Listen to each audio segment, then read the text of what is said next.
Donc, pour bien finaliser cette année 2018 et fêter en fait l'ouverture de ce groupe, je voulais absolument faire cette clôture avec ce Facebook Live. Déjà, pour vous remercier de votre participation et votre engagement autant dans les posts que dans les Facebook Live ou dans les challenges. Et ensuite, je voulais vous partager 3 conseils pour bien finir l'année. Je sais qu'il y a énormément d'informations en ce moment concernant la fin d'année, les conseils pour bien tenir les bonnes résolutions, comment manger, comment éviter des choses. Bref, il y a plein d'informations en ce moment. Et je voulais beaucoup plus focaliser sur l'état d'esprit. Donc, si vous êtes là, n'hésitez pas à me faire un like pour que je sache, voilà, qu'il y a quelqu'un en direct. Donc, de ces 3 conseils, mon premier conseil, c'est de réaliser un bilan de fin d'année afin de pouvoir travailler sur les émotions négatives qu'on a eues tout au long de l'année, parce qu'on le sait aujourd'hui, que ces émotions négatives, elles peuvent avoir déjà une répercussion au niveau de notre santé, mais aussi au niveau de notre état d'esprit.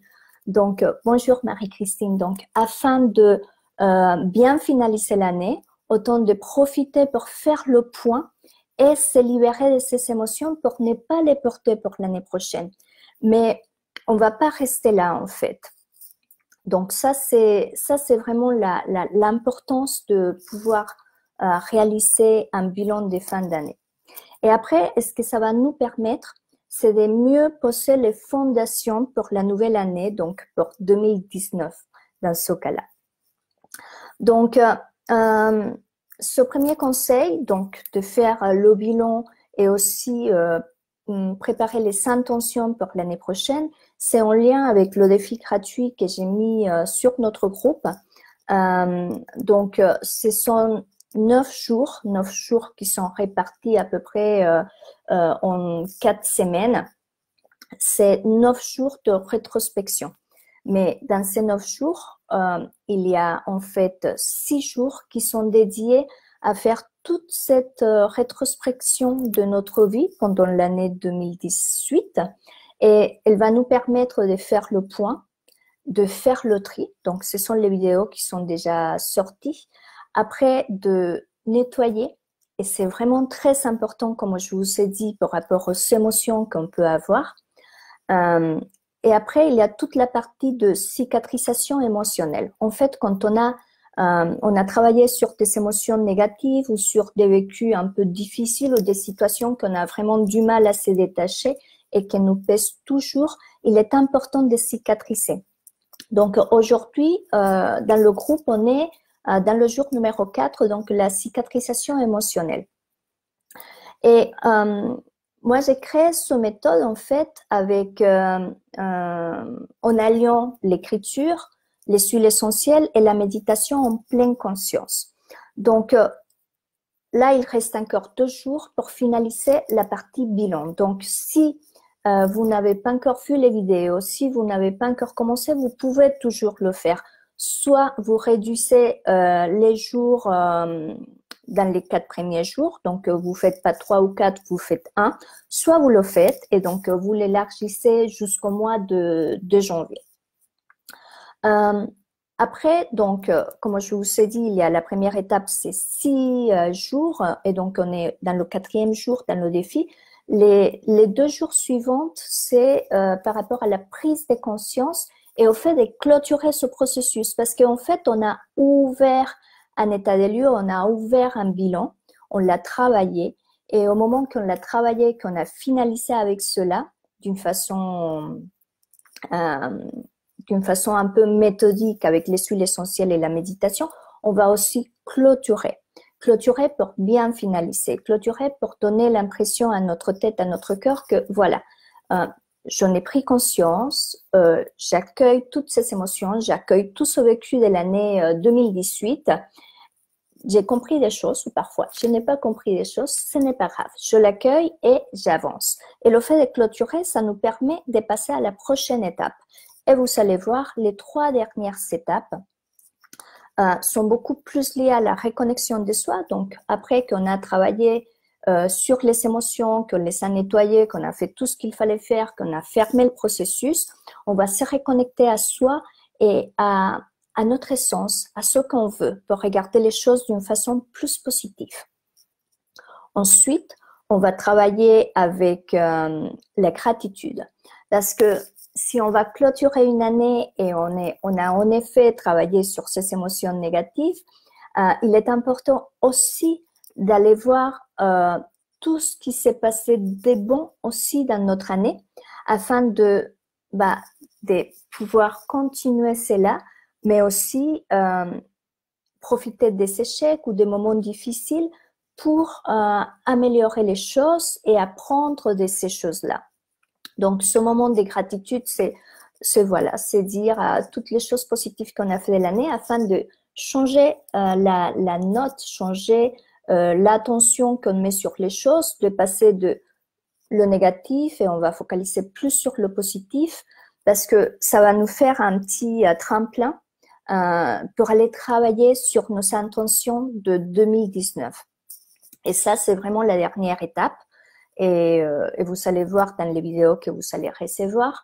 Après la gratitude et de muscler vraiment son muscle de la gratitude et voir que finalement, il y a plein de choses positives qui se sont passées et que même si c'était des choses négatives, peut-être on a appris des choses pour mieux aborder l'année 2019. Ça nous permet de bien s'aimer les fondations de l'année 2019. Et donc là, on va écrire nos intentions pour l'année 2019. Et dans ces intentions-là pour l'année 2019, j'aimerais, bien évidemment, vous allez le faire pour votre partie personnelle, pour votre partie professionnelle, pour votre partie tout simplement de femmes, mais j'aimerais que vous preniez en compte les 4 piliers de la santé au naturel, c'est-à-dire le mouvement, donc l'exercice, l'activité physique, la respiration, l'alimentation et la gestion des émotions. Donc, mettre des intentions par rapport là où vous en êtes aujourd'hui, qu'est-ce que vous voulez faire après. Donc, c'est vraiment très important parce que on va poser un état d'esprit positif et on va définir ce qu'on veut de l'année prochaine. On va pas laisser venir l'année et suivre l'année comme elle veut. On va juste poser le cadre de ce qu'on veut. Et bien évidemment, c'est un cadre flexible. Donc ça, c'est vraiment ma première réflexion, mon premier conseil, réaliser ce bilan pour bien rebondir dans le fait de créer ces intentions pour l'année 2019. J'espère que c'est clair. Si vous avez des questions, n'hésitez pas pour celles qui sont là. Vous pouvez me liker, comme ça, voilà, je sais que vous êtes là. Donc, le deuxième conseil, et c'est un conseil beaucoup plus pratique, et c'est de manger en pleine conscience. Parce que c'est vrai qu'il y a la période des fêtes qui arrive, il y a plein d'apéros, il y a plein d'invitations où on peut avoir énormément de tentations, des choses qu'on n'est pas habitué à manger ou des choses qu'on ne veut pas manger. Donc, ce que je vous demande, c'est vraiment de manger en conscience et en joie. C'est-à-dire que vous êtes même responsable de ce que vous mangez et de ce que vous faites. Donc, c'est à vous de choisir. Et quand vous avez un moment difficile, un moment de choix, par exemple, c'est le moment de l'apéro, et sur la table, il y a les biscuits salés, les biscuits sucrés, il y a peut-être des petits fruits oléagineux, fruits secs, ou il y a peut-être des crudités. Donc, à ce moment-là, je vous demande de vous poser la question de quoi j'ai vraiment besoin. Est-ce que j'ai vraiment faim d'un biscuit, par exemple? Et là, je vais vous dire d'aller plutôt vers les crudités, d'aller plutôt vers les fruits secs. Et vraiment de le manger en pleine conscience, de bien mâcher, de bien mastiquer, de sentir ce que vous faites, de manger avec chacune de vos dents. C'est important de prendre le temps parce que parfois on mange trop vite et c'est plus l'envie de manger et la rapidité avec laquelle qu'on fait qui va nous amener à manger beaucoup plus. sachant que dans cette période de fête, il n'y a pas que l'apéro, après il y a un super dîner, un super dessert, il y a plein de choses derrière. Donc, autant de prendre conscience de ce qu'on mange, de le faire en conscience et de le faire en douceur et de bien mastiquer. C'est vraiment la clé. Ensuite, si vous craquez, si ça vous arrive de craquer, je vous demande d'avoir énormément de bienveillance vis-à-vis de soi-même. Et donc, si vous le faites, faites-le en pleine joie. Mais rappelez-vous toujours avant de vous poser la question si vous en avez vraiment besoin. Et même si vous craquez, mangez-le en conscience. Et parfois, on se rend compte qu'on ne veut pas complètement finir ou qu'on ne veut pas complètement continuer. Donc, voilà, c'est une petite clé pour bien profiter de ces fêtes de fin d'année parce que c'est un moment de retrouvailles, c'est un moment de joie, c'est un moment où on se retrouve avec des familles, de la famille, des amis. Donc, il n'y a pas besoin de se mettre à côté. Il faut être juste conscient des choix que nous faisons et des choses qu'on décide de réaliser. Donc, posez-vous la question, est-ce que j'ai vraiment besoin de ça? Est-ce que je veux vraiment ça? Et si je le fais en pleine conscience. Je prends le temps de mastiquer, je prends le temps de le savourer, je prends le temps de l'accueillir, de le manger. Donc, j'espère que cet conseil vous sera bien utile pendant la période des fêtes. Et là, le troisième conseil que je voulais partager aujourd'hui avec vous, c'est bon, voilà. Peut-être vous savez trop manger, c'était difficile de vous empêcher. Vous l'avez fait en pleine conscience avec énormément de joie et de bienveillance vers soi. Donc, je vous propose deux solutions. C'est l'utilisation des tisanes ou des infusions qui vont vous aider à mieux digérer. Et vous pouvez utiliser, par exemple, des choses qu'on a facilement dans la cuisine. Vous pouvez faire votre mélange avant et arriver dans la fête avec ça et vous le préparez pour vous et vos amis.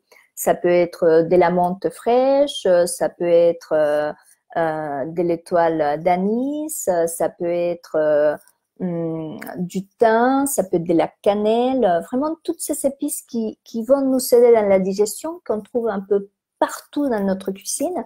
Et si vous vous sentez un peu gargouillé, que vous avez trop mangé, vous pouvez aller vous préparer une petite infusion pour aider la digestion.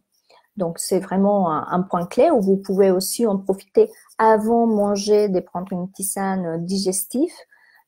Ou si vous voulez pas boire de l'alcool, vous pouvez faire une belle tisane, une belle infusion digestive pour accompagner votre repas.